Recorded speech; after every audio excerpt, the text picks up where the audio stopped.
Forza Horizon 5, Playground Games. It's been making waves this week. They've been on a press blitz. In fact, today there was an Xbox extended showcase that happened where they reviewed and jumped into a little bit more fine details of Forza Horizon 5, what we can expect when it releases on November 9th.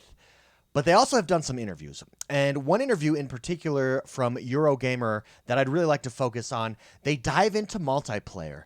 And they explain a little bit more on the systems of multiplayer and what we can expect in Forza Horizon 5. And I really want to jump into that today. What is multiplayer going to be like for Forza Horizon 5? Before we do, don't forget to hit that like button and subscribe to this channel. If you like Forza, if you like gaming, then this is the channel for you. I'm X1 the Gamer. I drop videos every single week, and we stream live Tuesdays and Thursdays, so come join us. Let's jump into this, though, on Forza Horizon Multiplayer. Now, this is a big interview, and they go over a lot of things. Let's jump right down here to where they really begin to jump into multiplayer. And this is the part of the interview that really interests me the most, because they're making some tweaks to how multiplayer worked, and I think that those tweaks are honestly a good thing. Here's the question that was asked. In terms of the online modes, like our Online Adventure and Eliminator, is it going to be a familiar suite from 4? I did see Eliminator was in there. First of all, Eliminator is a fantastic. It's their battle royale type of racing multiplayer. If you've not played it in Forza Horizon 4, I highly recommend it. It was refreshing and fun. I can see where it gets repetitive after a while, but it's super fun. Here's what Mike Brown said. So, is Forza Horizon 5, the question was asked, is it going to follow the multiplayer of Forza Horizon 4? Mike Brown says, so we have rebuilt our multiplayer suite, as you call it. It's called the Horizon Open now. That name signifies that it is for all. It's intended to be more low pressure, more inclusive, more accessible. I think that our ranked adventure could be in Horizon 4. Horizon 4 ranks adventure made winning super important. It made people really want to win a lot and get very angry when they couldn't. So we're trying to address that balance. Winning is still obviously the objective and still what you want to do, but it's not intended to be the all and end all of it. We're trying to make an experience that is more welcoming, fun, and engaging without, hopefully, some of the frustrations that people found in Forza Horizon 4. Now, I don't know what that means. I'm curious if what they'll have is different playlists. I actually do like a ranked mode in Forza Horizon 4. I thought it was an interesting thing to do as end game.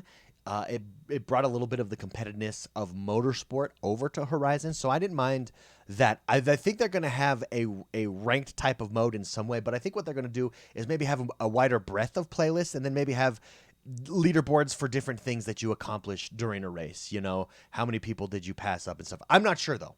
All we know here is that it's less focused on winning, more focused on other things. So I'm going to be interested how they do that. And here's the second question on multiplayer. What about stuff to do organically with other players out on the map? Because when Forza Horizon 4 first launched, I think the main thing to do was Forzathon Live. And for me, anyway, that didn't quite work. It felt like it was great seeing all these other players driving around, but I wasn't sure what to do with them.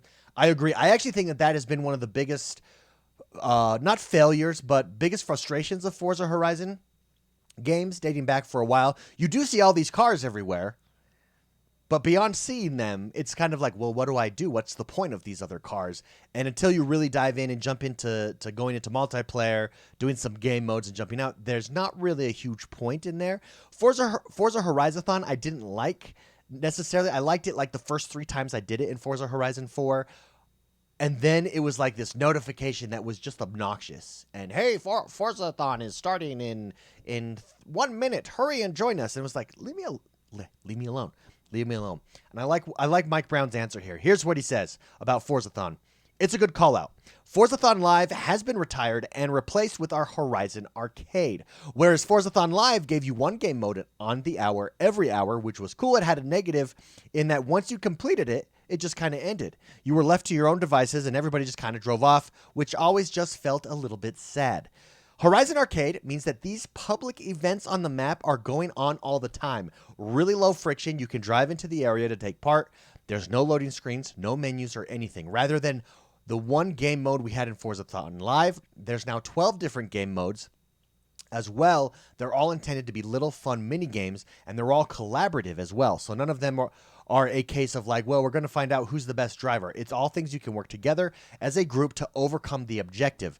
And as soon as one finishes, because they're happening all the time, it'll just route that group to the next one. You can just drive away and not take part of it if you want to, but the kind of natural flow is that you stick together and you go into another one. You just kind of hop around the map, taking part in these different mini games. So these seem like world events. And actually, I believe in the Forza Horizon 5 demo or that we got during the E3 conference, they talked about this being world events like you see in Destiny, I think was the example that they used. And I like this. I like organic things popping up on the map randomly. Not a big announcement, but they're always happening. Different parts of the map. Maybe they'll go away and come back, and you can just drive into them as you want. I think that feels much more natural. I think that feels it gives you the choice without being obnoxious. You know what I mean? So the other thing that I really noticed here, if you notice again, they focused again on competition. Now, they're not diving in and getting away from it. They said this is collaborative. It's not finding out about who the best driver is, which is interesting to me. And I wonder if what they've seen on the back end is that Forza Horizon is this arcade fun game, and Forza Motorsport is more the competitive racer. Having said that, I hope they don't go fully away from competition. I mean, the game is racing. Racing at its essence is competition. A race is a competition. Who is the fastest? Who is the best?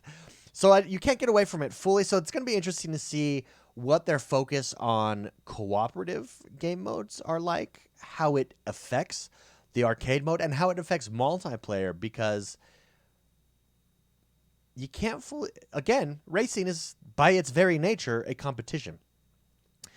The other thing he says, this Mike Brown continues, that we saw in the gameplay demo is a feature called Forza Link. Now, we did talk about Forza Link the other day. This seems to be the seamless how you jump in and out with other players. Here's what he had to say about Forza Link. Forza Link is like a little AI assistant. We've always had AI assistants in the Forza Horizon games. But this AI assistant is intended to help you find things that are relevant to do with those other people that you meet online. For instance, it knows your campaign status, it knows your progression, the kind of things you like to do, and it also knows that for everybody else, it also knows their campaign progression and stuff. So it knows it for everybody else. So if you're driving along and maybe you love doing the trial, you're somebody that likes to play the festival playlist, you could be driving with somebody else who also loves the trial, but you normally have no way of knowing that. Link can also know that you haven't actually done it yet this week. It'll pick out content you haven't yet completed. So it might pop up with a prompt where you can ask this person to come into the trial with you and just hit the button. It'll ask them, they can say yes. And in the case of trial, it actually just starts matchmaking immediately. Forza Link is intended to be tracking you and all the people you meet online, what things you like to do, and then suggesting content that you could be doing together based on that, just to remove all those barriers to make it simple as possible to get into online activities with other players.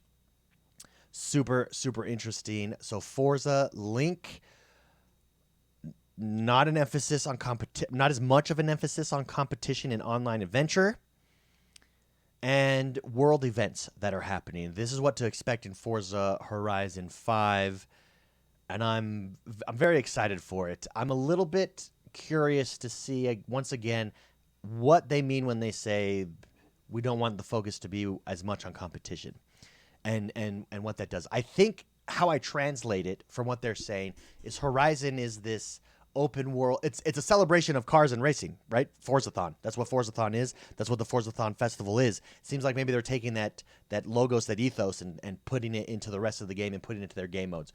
Regardless, finding out more about Forza Horizon multiplayer is always a good time. What do you guys think? What do you guys think of getting rid of Forzathon Live and going with Horizon Arcade?